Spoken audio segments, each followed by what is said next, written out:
Alright guys, so for today, I'm going to teach you how to solve these problems because honestly it is going to be a lot of work. We can't just go through these answers and select the one that we think that it is. We need to show either reasoning or some kind of evidence that proves that the answer that you selected is correct. So when we look at number 1, it says which fraction is greater than 4/8. So that means that one of these has to be more. So if one of these is more, you need to think, is the alligator going to be eating it or is it going to be eating the 4/8? Well, if it wants the fraction greater than, then the alligator has to eat one of these.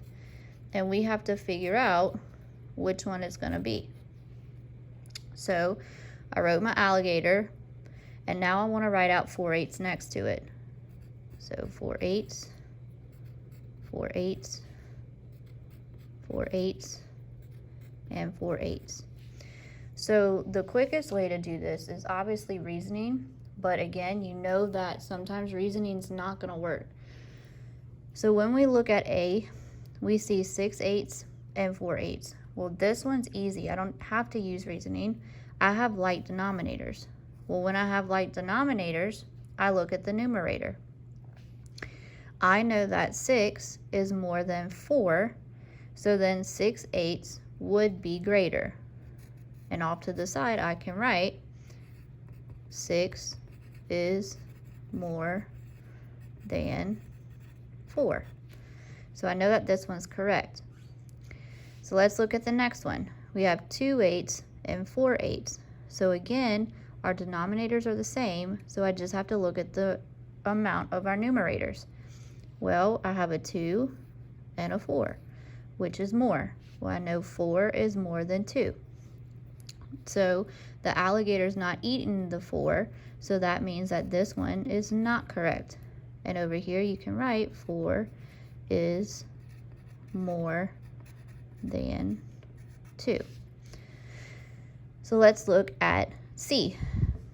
We have 1/6 and 4/8. This time our denominator isn't the same, but I can see that 1/6 is closer to 0. I can use reasoning for this.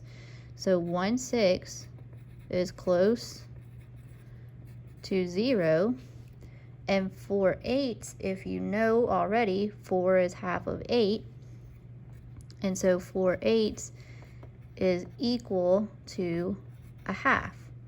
So which one would be greater? To have a fraction closer to 0 or a fraction that equals a half? Well, a fraction that would equal a half. Our alligator, though, is not eating that fraction, so this one would not be correct. So let's look at D, our last one, 2/10 and 4/8.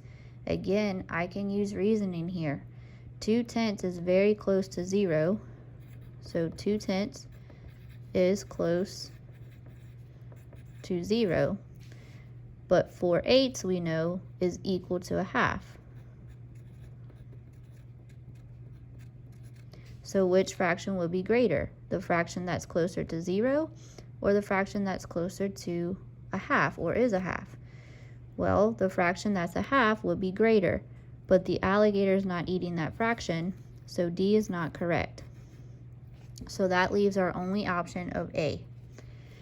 So you'll notice that I had to go through each fraction comparison first. You don't have to do it like this. You can do your common denominators if you want. You can draw a picture if you want. You can do a number line if you want, but you have to show some type of evidence that proves that A is correct out of the rest of them. All right, so number 2, you'll do by yourself because it's the same thing. You'll work out each one. Number 3, you'll do by yourself because it's the same thing. You'll work out each one. Just please be careful because 2 is asking for which one is true. And number 3 is asking for 2 choices. So please make sure you pay attention to those. All right, number 4 says choose a fraction that is greater than 1/6 and less than 3/6. Okay, so in this case, you can work this out 2 ways. You can draw a number line for each one, or you could compare each one. So we have a fraction greater than 1/6.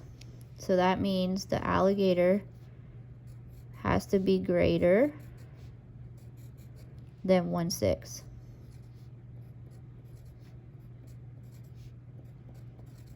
So let's look. 2/5 compared to 1/6. Those are very close. I'm not going to use reasoning for this. I can't use like numerators. I can't use like denominators. They're not similar denominators, so I'm going to use the common denominator for this one. I know to find the common denominator, I'm just going to take the 5 and multiply it on the other side. So 6 times 5, what you do to the bottom, you must do to the top. Over here, I'm going to take the 5 and multiply it by 6. Times 6, what you do to the bottom, you must do to the top.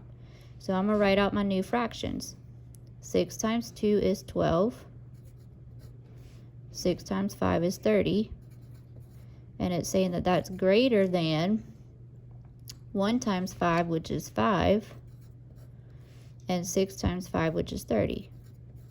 Well, in this case, is that true? Yes. Okay, so far, 2/5 is greater than 1/6, but now we need to see if 2/5 is less than 3/6.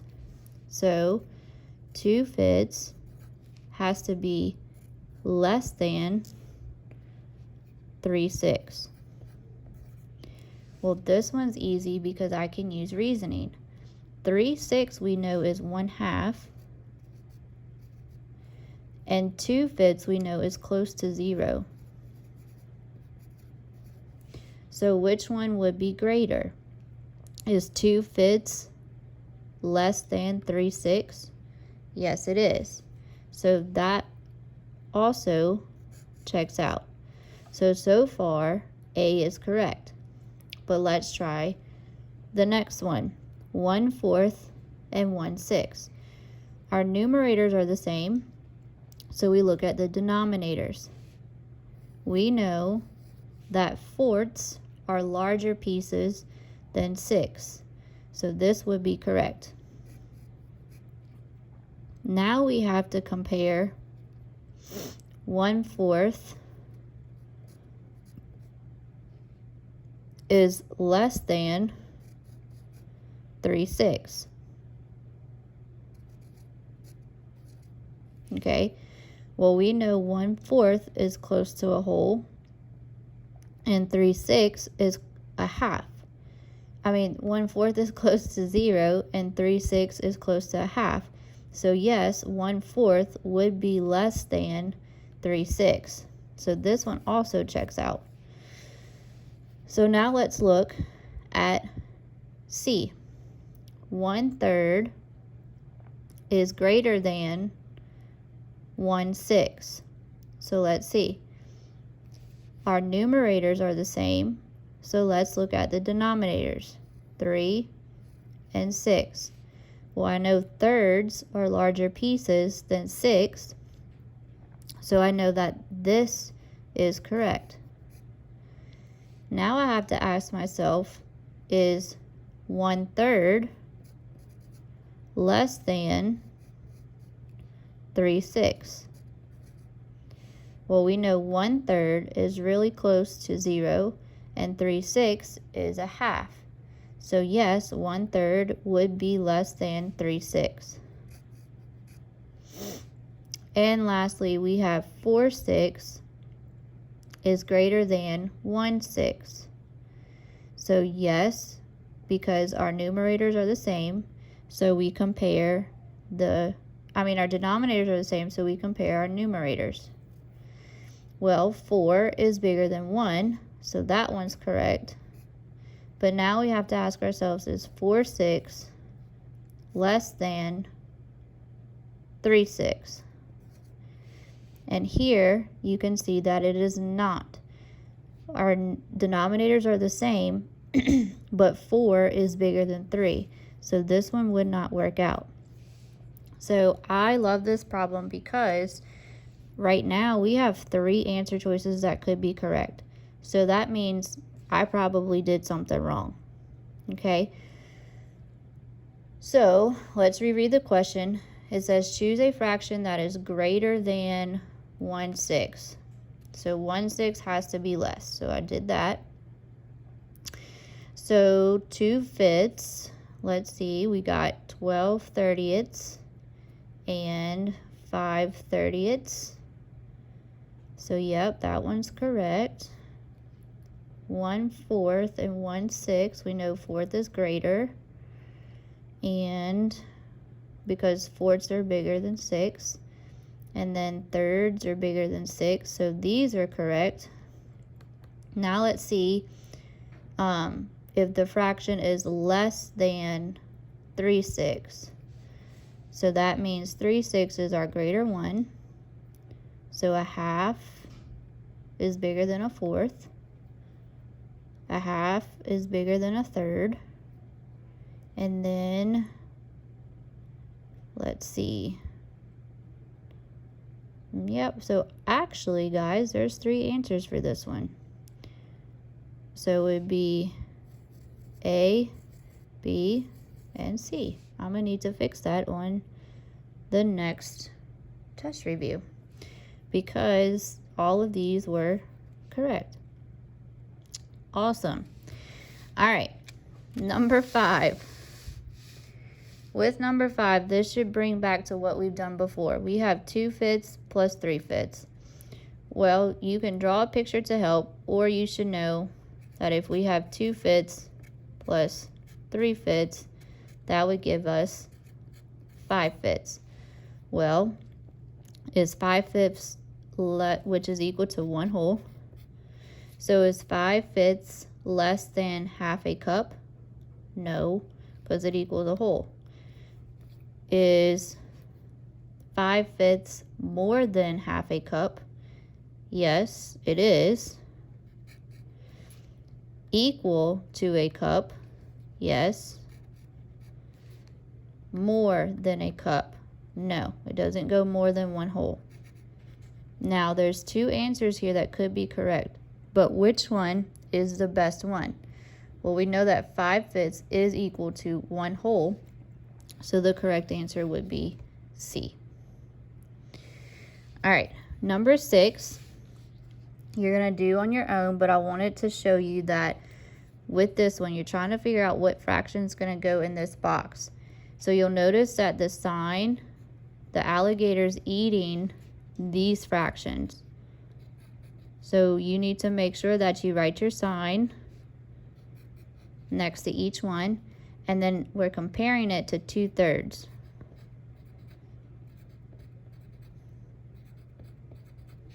So you need to write out 2/3 next to each one.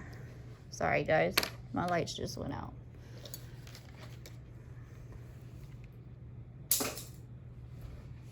Let me get up real sick. There we go. Okay. So then you'll have to compare each one using some type of evidence to figure out which of the following makes this number sentence true.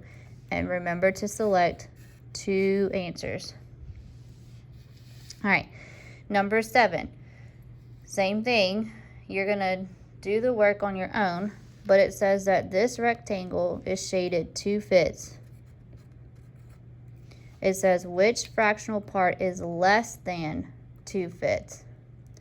So that means that for each one of these, you need to tell me the fraction shaded. So we have 1, 2, 3 out of 5, so that's 3/5. We have 1, 2, 3 fourths.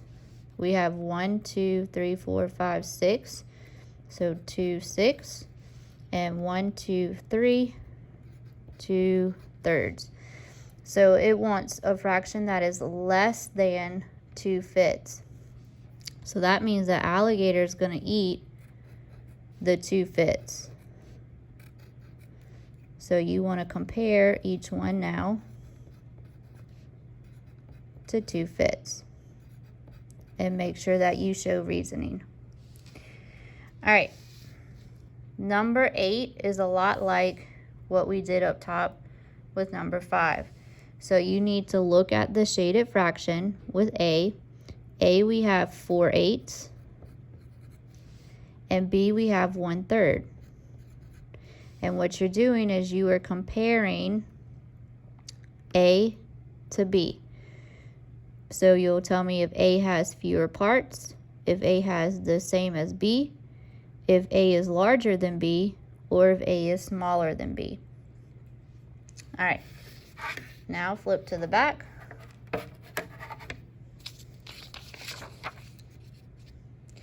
On the back side, we have our constructed response.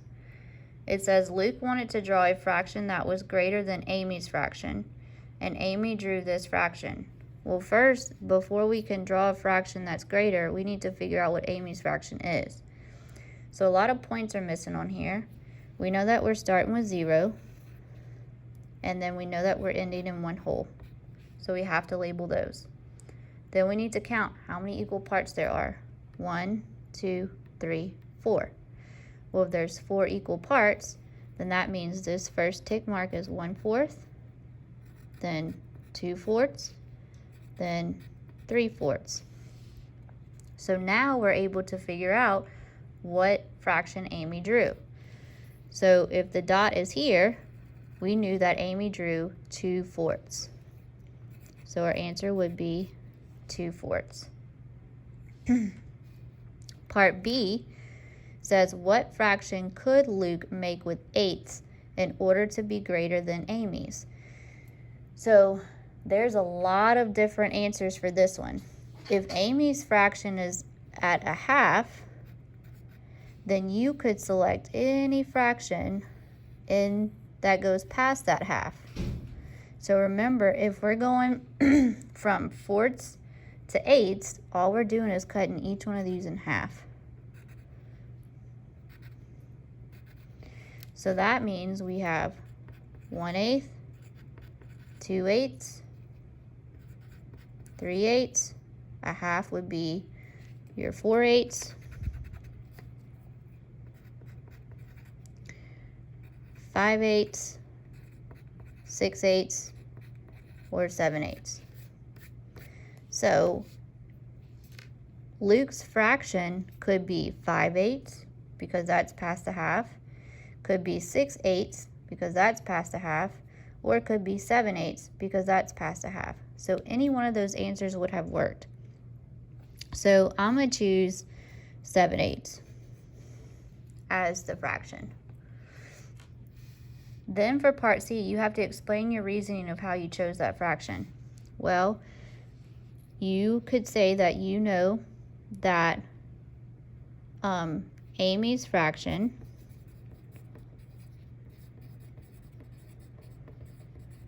is equal to 1/2, and Luke's fraction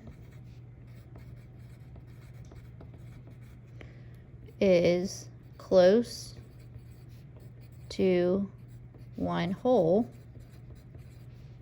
so 7/8 is greater than 1/2. So again, you're just using reasoning to help you solve this, and we split that number line to help us figure out the fraction for Luke and Amy's fraction. All right, for the last part, you have to order the fractions from least to greatest. So make sure you pay attention to what it's actually wanting. So least means you're going from small to big. So from least to greatest.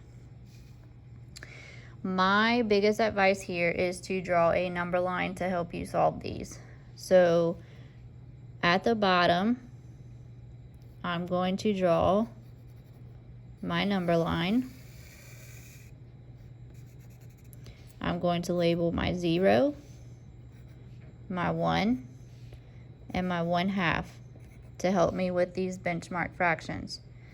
So let's look at 2/4. Well, I know that 2 is half of 4, so 2/4 would be equal to 1/2. So 2/4 would be about there. Check that off.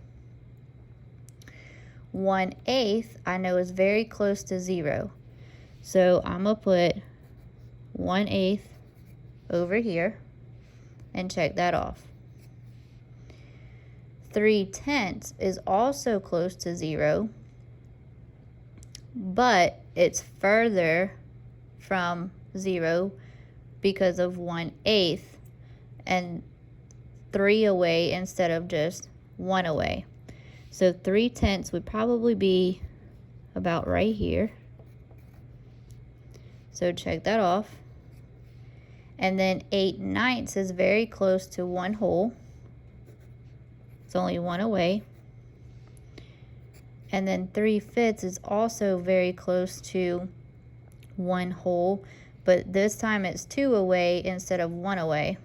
So I'm going to put 3/5 about right here.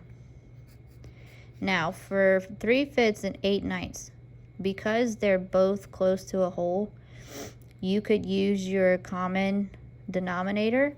So up here, I would write 3/5 and 8/9.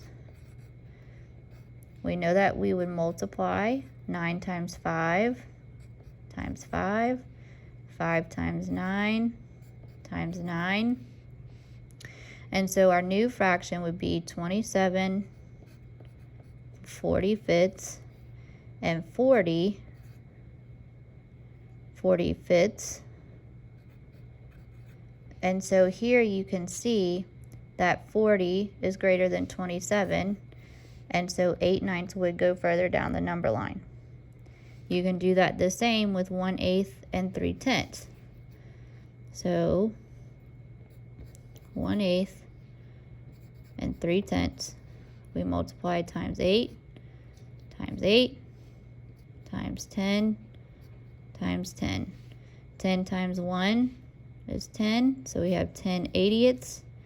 And then we have 8 times 3, which is 24 80ths. And so then you know that 3/10 is greater, so it needs to come after 1/8, which is what we did. So now it becomes very easy to put these fractions in order from least to greatest.